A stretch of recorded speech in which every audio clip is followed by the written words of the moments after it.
Oh, cette masse de cheveux, oui. Ah non, tu commences pas, hein. Mais tu dormais il y a 5 minutes. Je vais tourner. Pourquoi tu viens maintenant? Je tourne cette vidéo le 20 janvier 2021 et c'est aujourd'hui que sort la nouveauté des éditions Pika, Blue Period de Tsubasa Yamaguchi. Alors honnêtement c'est un vrai coup de cœur, j'ai eu la chance de le découvrir il y a quelques mois de ça et j'avais qu'une envie, c'est de vous en parler. Mais comme j'aime me faire du mal pendant mes tournages, je me suis dit que ce serait dommage de ne parler que de ce manga dans une vidéo qui serait du coup trop courte et trop simple à tourner. Donc je me suis prise au jeu et j'ai choisi une autre œuvre à vous présenter avec le mot blue dans le titre. Voilà, on en est là. Vous le savez déjà parce qu'il n'y a pas de surprise avec le titre, mais aujourd'hui nous allons parler de Blue Period, le manga, et de Perfect Blue, le classique d'animation. Alors j'ai mon carnet, on dirait que je suis une femme très organisée, voilà, la perfection de l'organisation, mais c'est pas vrai, hein, ça ne tient que sur 4 lignes, voilà. Mon organisation est en béton. En plus de m'amuser à trouver deux œuvres avec le mot blue dans le titre, je me suis amusée avec le mot blue justement. Là le montage doit m'aider, puisque j'ai découpé le mot blue grâce à ces 4 lettres, donc on a le B, le L, le U et le E, et je dois m'amuser à trouver un argument qui correspond aux deux œuvres. Mais avant de commencer avec le petit jeu des lettres, nous allons rapidement parcourir le synopsis de ces deux œuvres. Ah, mais de quoi ça parle? Honneur aux dames, on commence avec Perfect Blue de Satoshi Kon qui est sorti en 97 au Japon et en 99 en France et que vous pourrez retrouver aisément en DVD, en Blu-ray et même sur la plateforme ADN. C'est d'ailleurs là-dessus que je l'ai vu. J'ai le DVD mais j'avais la flemme d'aller le chercher. Perfect Blue, c'était la dernière œuvre cinématographique qui me restait à voir de Satoshi Kon, un réalisateur que j'adore puisque c'est celui qui a fait Paprika. Et on est d'accord, les films de Satoshi Kon sont toujours un peu tordus, mais celui-là en particulier... comme c'était vraiment présenté comme le grand classique de réalisateur et qu'en plus l'histoire est vraiment tordue, plus que les autres, je sais pas pourquoi, j'avais un peu peur de le voir. Perfect Blue raconte l'histoire de Mima, une jeune idol qui décide brusquement de quitter le monde de la musique pour devenir actrice. Évidemment, la nouvelle ne plaît pas à tout le monde et sa nouvelle carrière va vite virer au cauchemar entre phénomènes étranges et cadavres dans le placard. On passe maintenant au jeune homme avec l'histoire de Yatora, le héros de Blue Period. Blue Period vous plongera dans le monde merveilleux de l'art aux côtés de Yatora, un jeune lycéen totalement désabusé. Un jour, en cours de dessin, il décide pour une fois de faire l'exercice demandé par la prof et découvre le bonheur de s'exprimer à travers un pinceau et quelques couleurs.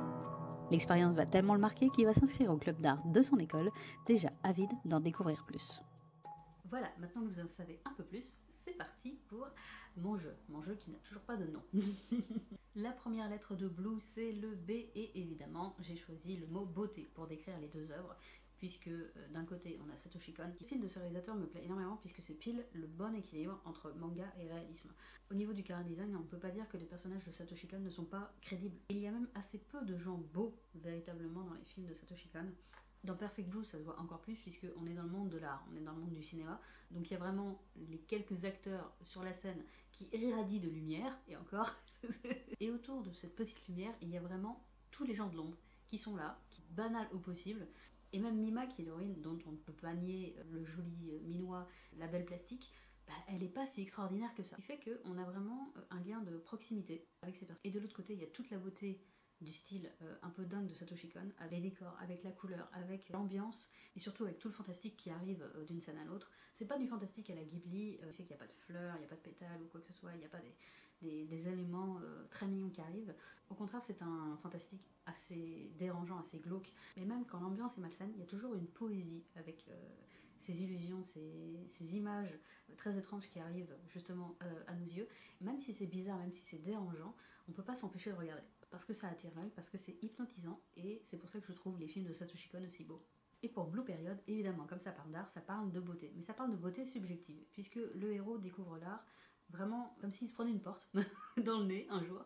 Il tombe dedans totalement par hasard sans y prendre garde, et il découvre l'art à travers sa propre vision de la beauté et vision du monde, puisque c'est en dessinant le paysage qu'il aime qu'il découvre à quel point l'art c'est beau, l'art ça lui parle. Donc ça, comme ça, la beauté de Blue Period paraît plus simple à appréhender que Perfect Blue, mais comme c'est quelque chose de très personnel, quelque chose qui touche vraiment à l'émotion, au sentiment propre du héros, eh bien je trouve cette beauté d'autant plus touchante puisque elle est totalement pure, totalement brute, puisqu'on a affaire à un adolescent qui pour la première fois exprime ses sentiments, qui ose décrire ce qu'il a un peu dans le cœur et dans la tête, et c'est très émouvant, c'est très touchant. La deuxième lettre de Blue, c'est le L, et pour le L, j'ai choisi le mot liberté. Et la liberté, c'est plutôt cool. Pour Yatora, par exemple, la liberté, c'est l'art.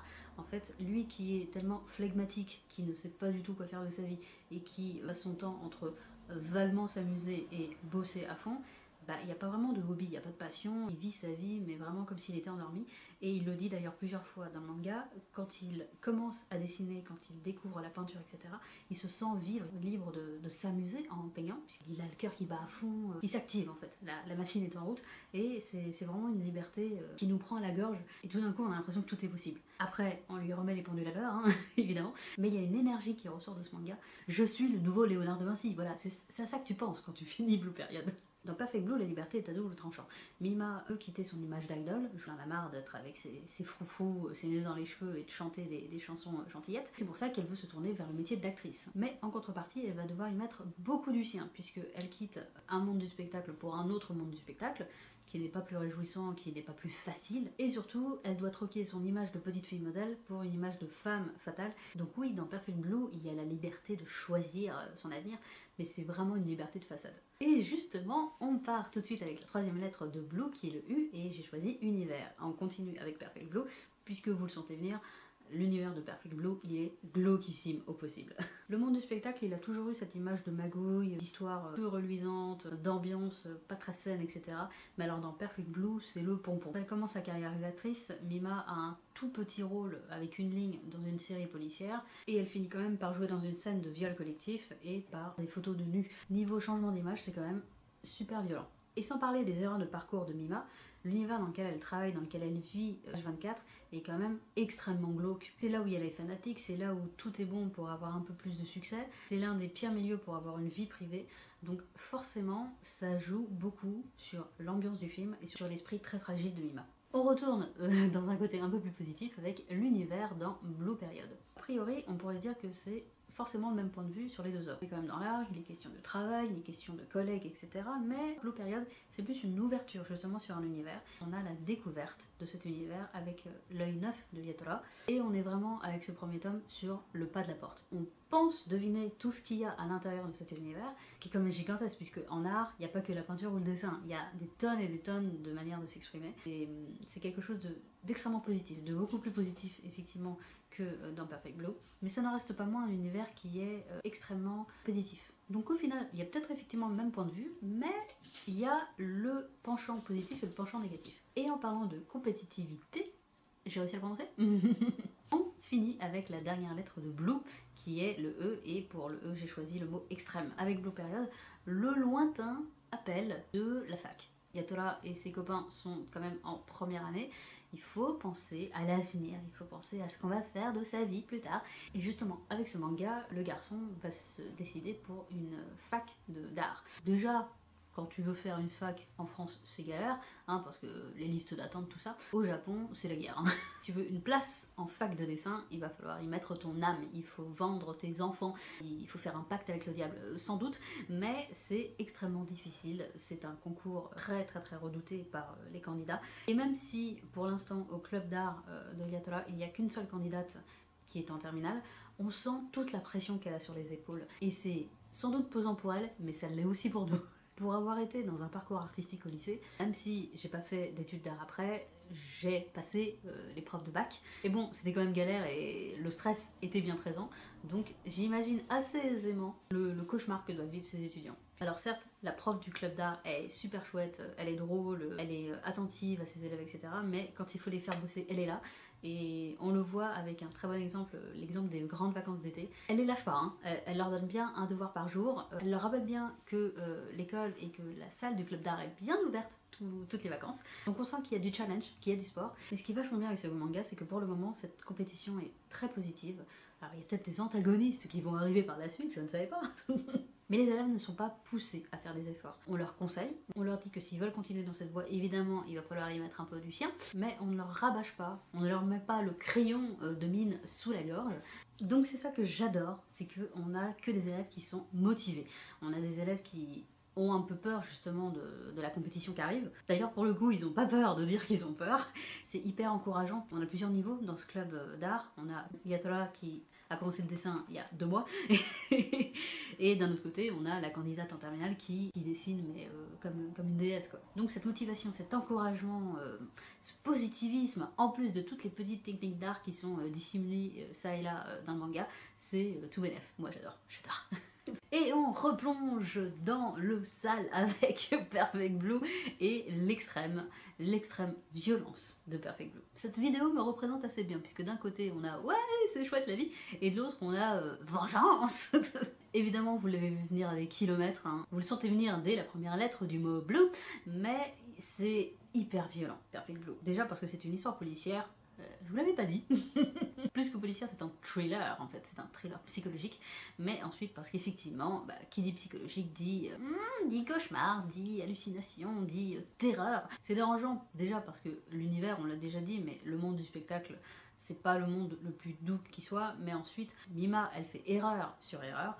Donc ça n'arrange pas son cas, et tout son entourage n'est pas le meilleur entourage qui soit. Et surtout, il y a tous ceux qu'on ne voit pas justement, qui sont là, qui rôdent, dont on devine les pensées et les actions, et qui nous mettent de plus en plus mal à l'aise au fil du film. Et ça c'est qu'une pierre à l'édifice, hein, puisque évidemment, je vous l'ai dit, il y a la psychologie, plus le cauchemar va continuer, moins Mima va avoir toute sa tête. Alors il y a un réalisateur qui laisse des indices, puis un réalisateur qui enlève les indices, puis qui aime bien s'amuser à nous faire le coup à l'Inception, ce qui fait que, est-ce qu'on rêve, est-ce que Mima dort, est-ce que Mima imagine, est-ce que Mima vit le truc, si c'est le cas, c'est grave. On est totalement paumé avec ce film. Et surtout, c'est Satoshi Kon, donc c'est visible, c'est graphiquement visible. Ça laisse pas beaucoup de place à l'imagination, justement, ironiquement parlant. Donc oui, attention, il y a certaines scènes qui sont dérangeantes et qui peuvent vous heurter. Donc si le film vous met mal à l'aise dès le départ, ne poussez pas, hein, c'est pas grave. Voilà, vous lirez le bouquin. Ou pas. Ça suffit. Ah non, attends, il y avait déjà un chat, vous allez pas vous y mettre tous les deux, là. Calmos! Calmos les chats. Voilà, j'ai fini de déverser mon amour pour ces 2 œuvres bleues avec Perfect Blue et Blue Period. J'espère que cette vidéo vous aura plu. Voilà, si vous regardez le film, si vous lisez le manga, n'hésitez pas à me le dire, ça me fait plaisir. Logiquement, on se retrouve dans pas longtemps pour parler d'isekai. Bah tiens d'ailleurs, si vous avez des œuvres à me conseiller sur l'isekai, n'hésitez pas, hein, parce que sur Instagram... pas nombreux à me répondre. C'est le moment où je sors le violon là. Mais plus sérieusement, effectivement, la prochaine vidéo, logiquement, devrait parler d'isekai. J'ai hâte. Coucou. Donc oui, j'ai changé de tête, mais je vous rassure, je m'amuse pas à me couper les cheveux entre 2 séquences. Je tourne ce petit bonus fin février. Voilà, c'est pour vous dire à quel point je suis extrêmement rapide quand il s'agit de monter des vidéos. Déjà, je tiens à vous remercier encore une fois, parce que si vous me voyez actuellement, c'est que vous avez vu toutes les vidéos. Donc merci à toi, merci à toi, merci à vous. Mais surtout, j'ai un petit truc à vous dire. Je vais vous la faire courte, j'arrive sur Twitch. Alors c'est pas une idée qui sort de mon chapeau, hein. J'y réfléchis depuis 2 ans, mais bon, vous avez fini par me connaître, la réflexion, le temps, la lenteur, tout ça. Donc oui, c'est officiel, j'ouvre ma chaîne Twitch et je commence les lives le 6 mars prochain. Voilà, vous savez tout. Si vous avez l'œil alerte, l'œil attentif, vous avez remarqué que la chaîne a changé de nom. Et oui, on n'est plus chez Olive, on est chez Koaline. Vous pouvez respirer un bon coup, techniquement ça ne change absolument rien pour vous. Si j'ai changé de pseudo, c'est par rapport à ma chaîne Twitch. Déjà, chez Olive ne m'a jamais vraiment correspondu. À l'époque, j'avais plus choisi par dépit qu'autre chose. Je ne trouvais rien et la blague m'amusait. Et ensuite, je voulais avoir un vrai pseudo sur lequel me retrouver assez facilement, aussi bien pour le dessin, pour la chaîne Booktube que pour la chaîne Twitch. Donc j'ai tout simplement repris mon pseudo de dessinatrice. Voilà, un pseudo qui ne me sert absolument à rien, vu à quel point je ne dessine pas, mais voilà, on n'a qu'à dire que c'est plus simple pour tout le monde, surtout pour moi. Ah c'est ma chaîne, hein, je fais ce que je veux. Mais alors Coco, qu'est-ce qu'il va y avoir sur ta chaîne Twitch? Coco. Globalement, la même chose qu'ici, je vais parler manga, je vais parler animé, je vais parler films, séries, livres, voilà, je vais parler de tout ce que je ne peux pas mettre dans une vidéo. Dès que ça déborde, ça ira sur Twitch, tout simplement. Et bien entendu, je vais un peu jouer au jeu. J'avais commencé il y a quelques années un let's play sur Life is Strange, il serait temps de le finir. Et je m'interdis pas de faire des lives avec les copines, on parlera, je sais pas moi, de tarot, de rêves, de chats.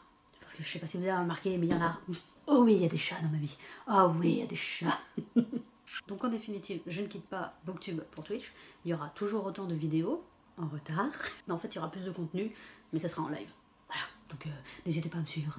Je vous en dis pas plus, je vous dis au 6 mars. En attendant, tout est dans la description. Si vous voulez être un peu plus au courant, suivez-moi sur Insta, puisque c'est le seul réseau social où je vais vraiment.